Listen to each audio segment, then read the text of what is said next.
I'm pretty sure I'm not the only one who woke up this morning thinking about their father. Um, I want to say from the start that I'm very fortunate because I had a really good dad, and I know not everybody did. But I was thinking about him this morning, and I was just thinking about if you're 30-ish, and and your dad is still around, I hope you had a good relationship with him. If you didn't, it's not too late to work on that, and it's worth it. But as I woke up this morning, and for some reason, I don't think about him all that much, but I thought, man, the time really flew by. Daddy's been dead 12, 13 years. And so I had him a long time. But I just want to say to you, if you're 30-ish, when I was thinking about the time flying, I wasn't thinking about how the time flew for me from, where did the years go since I was 27 until now? How did I get to be an old guy? What I thought about was how quickly the time went with my dad. That my memories go back to being a teenager and hunting with him and just spending time with him, and he loved to camp, and I kind of did then too, and so we just spent a lot of time together. And I just want to say, if you're 30-ish and your dad is still around, even if the relationship is not that great, it's worth putting some time and effort into. I'd love to spend another weekend up in Winchester camping and shooting groundhogs. Well, he shot groundhogs, I shot at groundhogs. Smart people plan projects that will bring them quick rewards. People smarter still will plan projects that will bring them even bigger rewards. But the smartest of all undertake long-term projects that will bring great rewards, even though it may take some time for those rewards to materialize. When I wrote this sermon, I wasn't thinking about it being Father's Day, but in thinking of that, I'm thinking to myself, man, that's a description of parenthood, big time.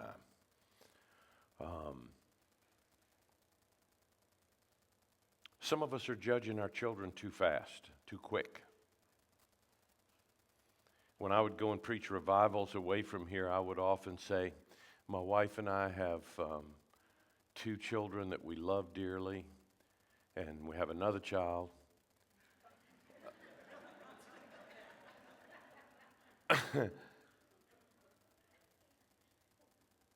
But some of us are passing judgment too fast on our children.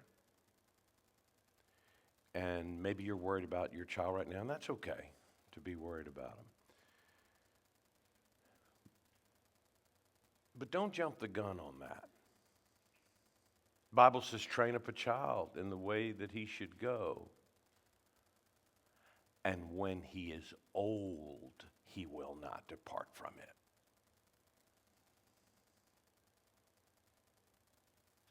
Some of us need to give our kids a little bit more of a chance. We need to loosen up a little bit, pray for them, love them. But it ain't over till the fat lady sings.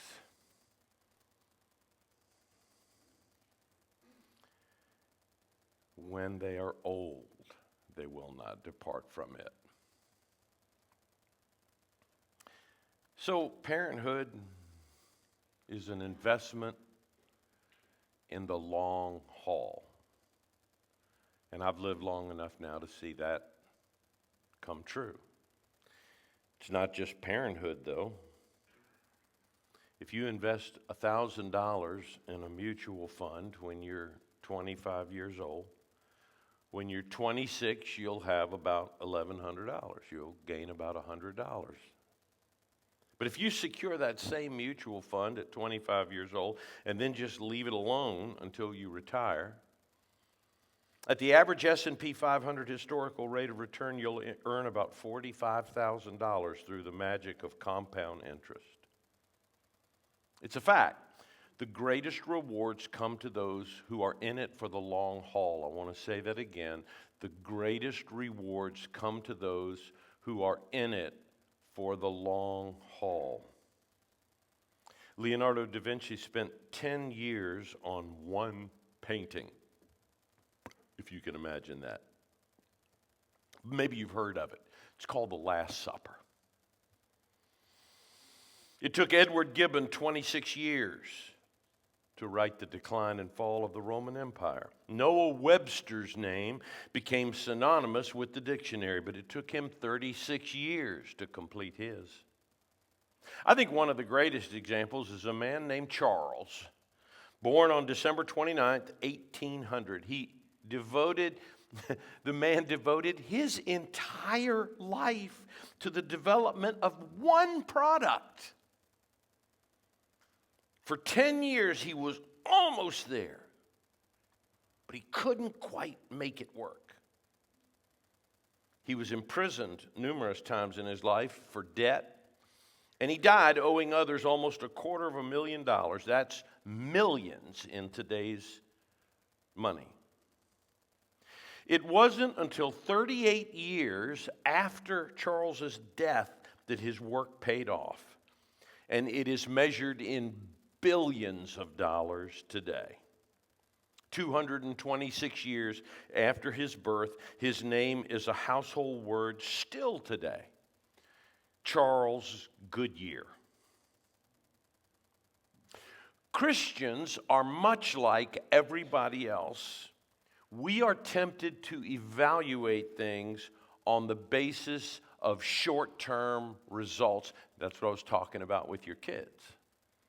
We're tempted to evaluate things based on short-term results. And by the way, you know what I should also say? Kids, you need to lighten up on your parents sometimes too. You need to give them some time. You think they're idiots. They might not be. My mentor, Dr. William C. Bosher, used to tell us in our college-age Sunday school class, he said, when I left Mechanicsville to go to college, he said, I thought my father was the biggest idiot who had ever lived. He said, when I graduated 4 years later, I was stunned at how much the old man had learned in just 4 years. So we're tempted to evaluate things on the basis of short-term results. God simply does not work that way. He does not work that way. In Noah's day, it didn't look good after 40 days of rain, but God was in it for the long haul. The short-term outlook was abysmal, but God used it for long-term cleansing and renewal. Jim Ward will tell you that you can't evaluate a piece of furniture when the first rough-cut piece of lumber comes out from under the planer. That's too early. Our farmers in the crowd would tell you that you can't evaluate a crop when the soybeans break out and are about that tall. That's too early to evaluate. You car guys and truck guys, you can't evaluate a restoration when the frame comes back from the powder coating guy. That's too early. When the Jews stood on the edge of the Red Sea, the Egyptians closing in, it looked really bad, but God had bigger, longer-term plans. That would not have been a good day to evaluate the Jewish nation. The Friday night of the crucifixion looked like all was lost. Jesus was dead and buried, but God was in it for the long haul. He was making a long-term investment. Now, we're back in our Joshua series today after a couple of sermons out of that series, Ride In and Garrett preaching last week. And a casual look at the next several chapters of Joshua begs some puzzling questions, all of which will be less puzzling if we will remember that God was in it for the long haul. Let's take a look at Joshua chapter 5, verses 1 through 3. Now, when all the Amorite kings west of the Jordan and all the Canaanite kings along the coast heard how the Lord had dried up the Jordan before the Israelites until they had crossed over, Their hearts melted in fear, and they no longer had the courage to face the Israelites. At that time, the Lord said to Joshua, "Make flint knives and circumcise the Israelites again." So Joshua made flint knives and circumcised the Israelites at Gibeath Haraloth. I have no idea if that's the right pronunciation. I did not take Hebrew. Here's the first puzzler. Why in the world would God want Joshua to circumcise the men? In Genesis 17, we learn that circumcision was to be a sign of God's covenant with Abraham. It's kind of like the signature on a contract, only a lot more painful. But that begs an even bigger question. Why circumcision? Of all things. In the very first book of the Bible, God made a covenant with Abraham. And the covenant was like this. If Abraham would keep his end of the deal, then God promised to keep his. It was a binding contract, and circumcision was the signature on the contract. And the contract was this: if Abraham would always serve God and be faithful to him, then God would make all of Abraham's descendants wildly successful and powerful. That was the contract. They would be prolific and become huge in numbers. They would be powerful in strength. All other nations would be subordinate to them because they would be God's people. God would know them and protect them and defend them, and all nations would benefit. Well, how do all nations benefit? Here's the answer: because when they saw how God dealt with the Jews, all the other nations would be able to understand who God was by how he dealt with his people. Israel was a byword among the nations. They were the object lesson. If you know God, this is how life is. If you're faithful, they would be able to clearly see. I'm talking about the other nations now, not Israel. They would be able to clearly see that God is faithful. He is loving. He is patient. He is protector. He is fair in his dealings. He is a promise keeper. But at the same time, he's fair. He's just. He will not let the guilty go unpunished. He's righteous.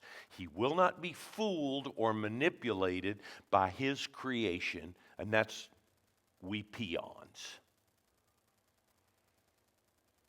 Of course, you know how it all turned out. Abraham and then all the rest of us turned aside from God, and we demonstrated unfaithfulness in our life. We broke that covenant. We chose to serve our own appetites rather than God.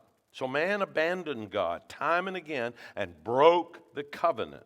So Israel, in the news a lot.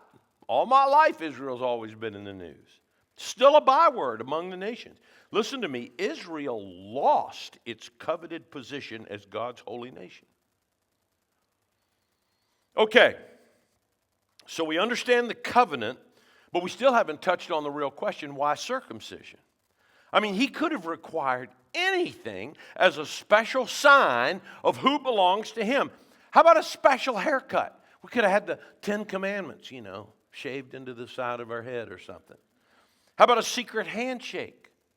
Or even a permanent tattoo? Any of those would be a lot less scary than those flint knives. But no, he said, "Let every male among you be circumcised." Why? The answer lies here. Listen, God wasn't satisfied to just make a covenant with Abraham only. He wanted to make a covenant with Abraham and every descendant, every generation that would come after him. Genesis 17:7 says, "I will establish my covenant as an everlasting covenant between me and you and your descendants after you for the generations to come, to be your God and the God of your descendants after you." The promise in that covenant we talked about, the promise and the requirements would be applied to Abraham and to his seed as well. his children would be bound by that covenant. His children's children would be bound by that covenant. And their children after them, and on in perpetuity, would be bound by this agreement. And so, though pretty harsh, and maybe a little PG-13, the sign of the covenant makes sense. It's applied to the part of Abraham responsible for making babies.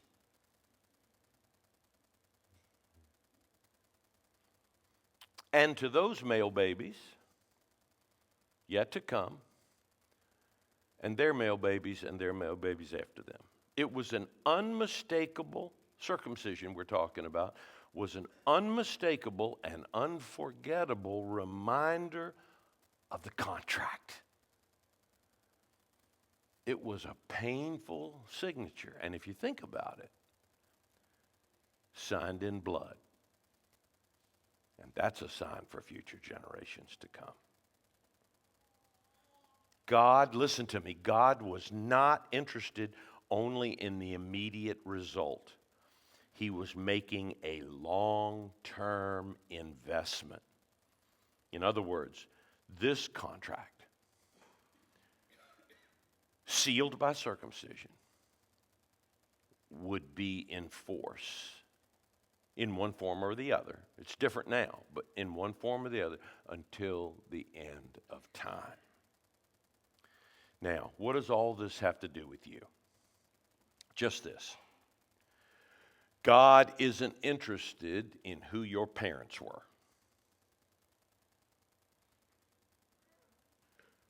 The holiest saint or the most perverse offender, it doesn't matter. He's made an offer of this ancient contract with you, regardless of who your parents are. God isn't impressed by the purity of your pedigree. He doesn't care about your rank, your status, or your popularity. Your color, nationality, pretty face, or perfect physique make no difference to him. Whether you are incredibly gifted or not is irrelevant. What matters is how you use what you have. That if you will walk in His way, striving to be obedient and being faithful to Him, why then you're a child of God. Simple as that. If you're striving to keep that same kind of covenant that God made with Abraham, you're trying to be faithful, you're trying to be obedient, well, you're a child of God. Your parents and your family have nothing to do with it. You're a child of God. It's a long-term investment. From centuries and centuries ago, God has offered you to enter into a binding agreement with Him and even your descendants after you. But you must personally accept His terms to benefit in the long haul. It's a new covenant with each generation. It's a long-term investment, and God was in it for the long haul. Now, don't be nervous. Jesus nailed the old law to the cross, the Bible says. So it's not about a physical surgery anymore. Romans chapter 2 speaks about this very thing, and it says that now the sign of the covenant, and I'm just going to use the words from Romans 2, the sign of the covenant now is a circumcision of the heart. It's a spiritual circumcision by which you invite and accept that God wants to change your heart. And you don't have to take my word for it. You take the word of God, Romans 2. So, the lesson in the first puzzler from these advanced chapters of Joshua, the question of circumcision, is that God isn't interested in just the here and now, but he's negotiating with generations that haven't even been born yet. He's in it for the long-term goal. He's in it for the long haul. I recognize in myself, and I have for years, and my wife has helped me recognize it even more clearly, I recognize in myself a tendency to have interests that are strong for a while, and then they fade, and I move on to something else. Who'll be honest? Where are my people? Interests that are strong for a while, we're all excited for a while, and then they fade. When my daughters were young, horses took up a huge amount of my free time. Horse people say that if you are serious about horses, you have no other hobbies. And I think that's pretty much true, because you don't have time for other hobbies. By the way, do y'all know the 2 happiest days in a horse owner's life? Day he buys the horse and the day he sells it. Now, I loved those years. Don't mistake me. I loved those years. But if you wanted to give me a horse today, you better bring along 3 big guys to hold me down while you do it. I'm past that point for some reason. Since 2008, and some before that, motorcycles have been a source of interest and fun for me. And while I still like motorcycles, I ride less and less.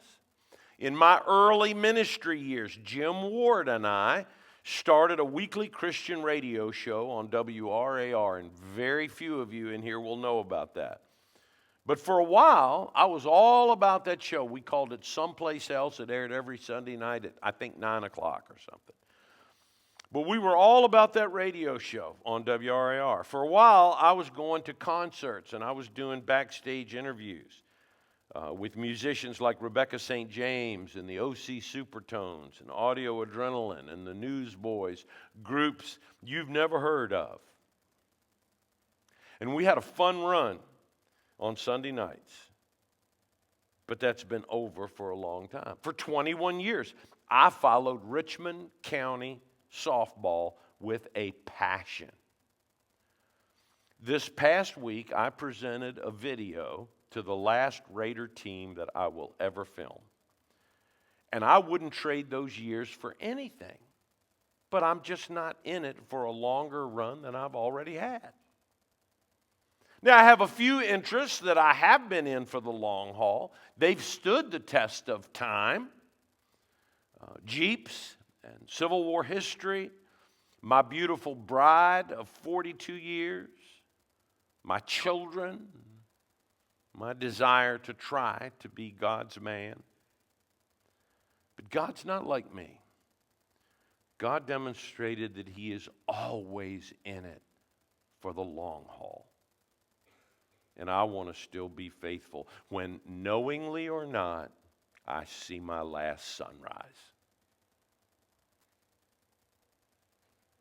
Let's skip ahead a chapter. Let's go to Joshua chapter 6, verses 1 through 5. Now the gates of Jericho were securely barred because of the Israelites. No one went out, no one came in. Then the Lord said to Joshua, "See, I've delivered Jericho into your hands along with its king and its fighting men. March around the city once with all the armed men. Do this for 6 days. Have 7 priests carry trumpets of ram's horns in front of the ark. On the 7th day, march around the city 7 times, with the priests blowing the trumpets. When you hear them sound a long blast on the trumpets, have the whole army give a loud shout, and then the wall of the city will collapse, and the army will go up, everyone straight in." Puzzler number 2 has bothered me for a long time, and it's this. What was the point of the first 6 days? I don't get it. Here's the seemingly impenetrable city with fortified walls and gates that simply cannot be penetrated without a prolonged siege and brute force. And then one day a strange foreign army shows up. Their weapons and armor are crude and outdated. Some are dressed in little more than rags. They appear to be disheveled and a motley crew. But they have a certain something. It's the way they carry themselves. They seem to be unafraid and confident. They show no fear, and threats from the walls don't faze them. It's as if they don't know how to back down. Now, the inhabitants of Jericho weren't worried. They were just curious. Jericho had 2 wall systems around it. Jericho was on top of a hill, and they had the first set of walls that encompassed the city, and then there was a long field between before you got to the second set of walls. Well, not a long field, but some space, and there was a second set of walls. So if you were able to somehow scale that second set of walls, you were trapped between the walls. You were sitting ducks. You were going to be annihilated. Joshua says the city was tightly shut up. And this curious army has no catapults, no battering rams, just a gold box and a bunch of people and some priests with trumpets. Now we know from the rest of chapter 6, if we were to read the whole chapter, that on the first day they are there, the little army just marches around the city. And the Bible says no one in the entire battalion said a word. That's spooky.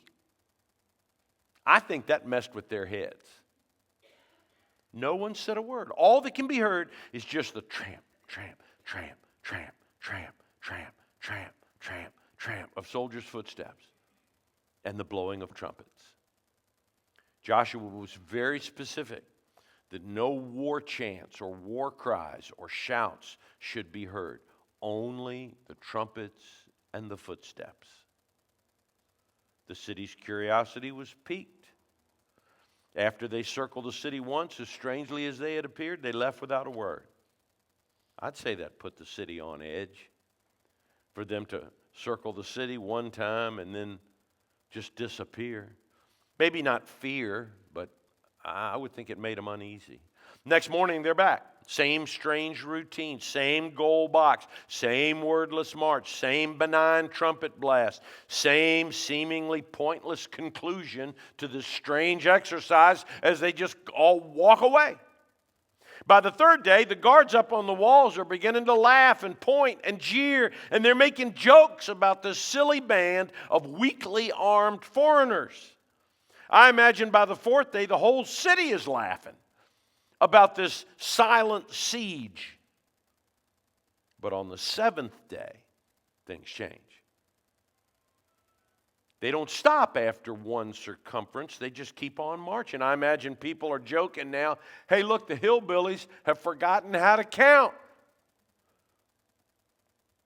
But when they'd circled the city 7 times, the trumpet sounded again, and they seemed louder this time.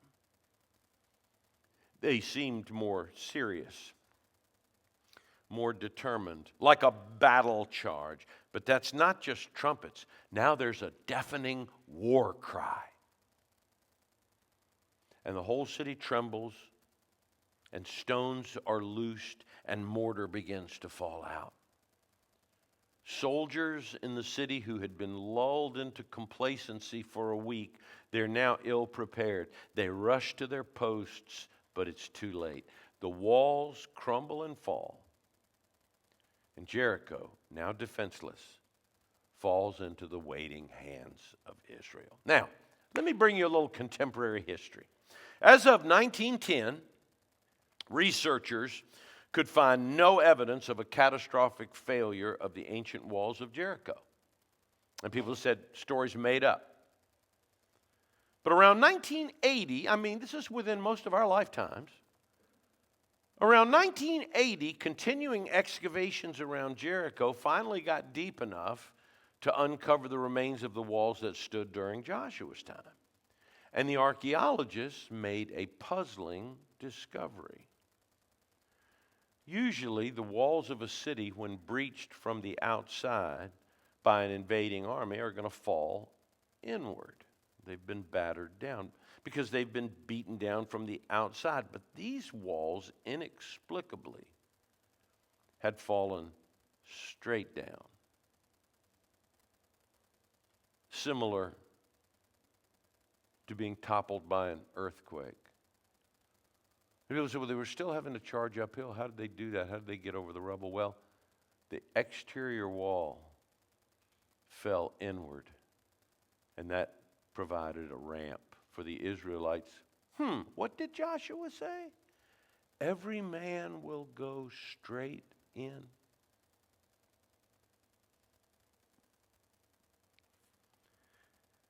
And all that's interesting, but we haven't answered the question, why did God have Joshua waste time for the first 6 days?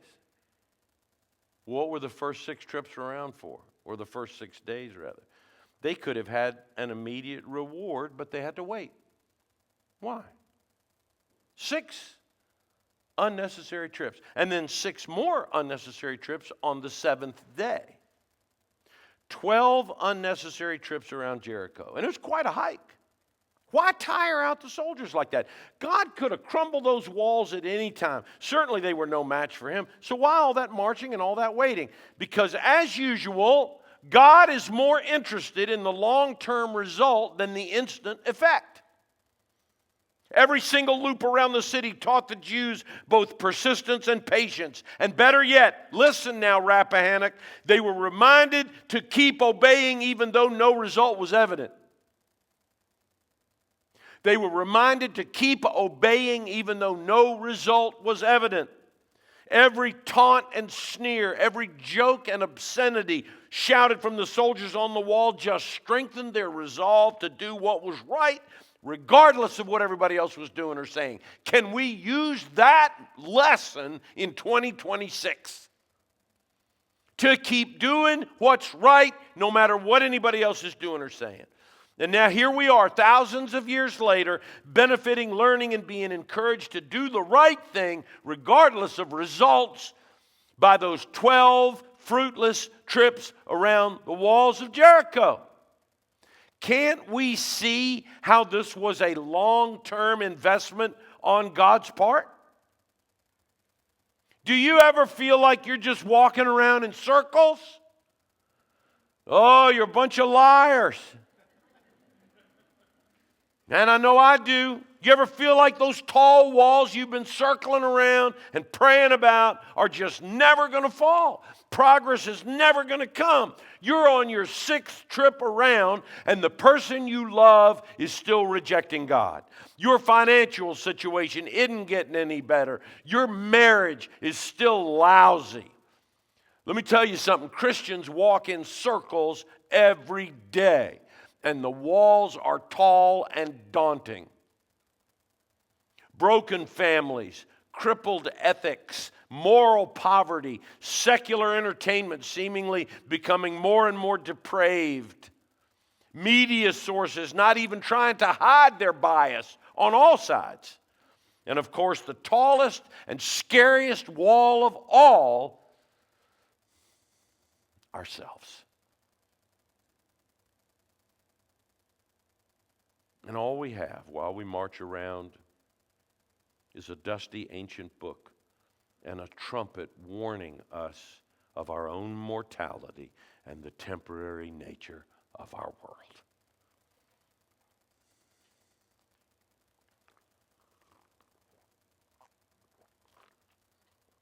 But I want to tell you today, take heart. Take heart because God is in this for the long haul, and so should you be.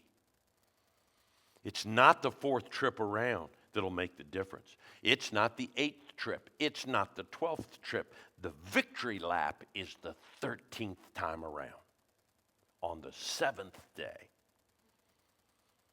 Because about that day, the Apostle Paul wrote in 1 Thessalonians 4, for the Lord himself will come down from heaven with a loud command, with the voice of the archangel, and with the trumpet call of God, and the dead in Christ will rise first. After that, we who are still alive and are left will be caught up together with them in the clouds to meet the Lord in the air, and so we will be with the Lord forever. It is on that day that the walls crumble. Don't you be discouraged. Don't you lose heart. Whatever happens, stay in it for the long haul. That's where the Lord is, so don't give up. Now, here's the real message for us today. God has, listen to me, I know we're almost done, don't lose me. God has committed himself to you for the long haul, as long as it takes. You stay committed to him for as long as it takes. And that's through your last sunrise. Even when it seems like you're wasting your time and nothing is happening. Look, we're getting real here, Rappahannock. This is real stuff. When you feel like you're wasting your time and nothing is any better than it was a year ago. Reminds me of the story of Naaman. You remember him? He had leprosy, that horrible, fatal, flesh-eating disease. And a prophet of God told him to go and dip himself 7 times in the Jordan and he'd be healed. I bet it was like Jericho. I bet people watched him go down to that river and thought, what a desperate old fool. Look at him. He's dipped 3 times already. Nothing's happened. Look, now it's 6 times. Still nothing's changed. But it wasn't going to happen on the 2nd dip or the 5th dip. When he lowered himself in the river that 7th time and he came up out of the water, he was healed. Just completely healed. What if he'd have quit at 6? He said, nothing's happening. I'm still the same filthy, dying man I always was. This is stupid. I quit. Nope, he stayed in it.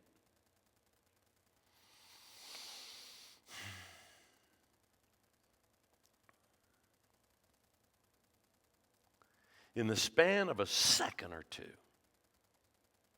Naaman's life changed because he remained faithful to the command of God and did what he was told. Because he remained faithful to the command of God and did what he was told. Would you say with me, he did what he was told? He did what he was told. Was he doubtful? Of course. Of course he was. Did he, in all that dipping under the water, ever think this is a waste of time? I don't feel any different. Of course he did. But God's not interested in immediate results. He's in it for the long haul. Now listen to me. God has made a long-term investment in you. And in the short run, things might look grim, but God has made a covenant with you, and he will not break that covenant. The only person who can break that covenant is you. In 39 years of ministry, I've watched a lot of people give up. Whatever you do, don't walk away from what you found. Though the laughter stings, though the insults hurt, the walls seem too tall, too strong, and too steep, he will bring those walls down. He's in it for the long haul. You be in it for the long haul too.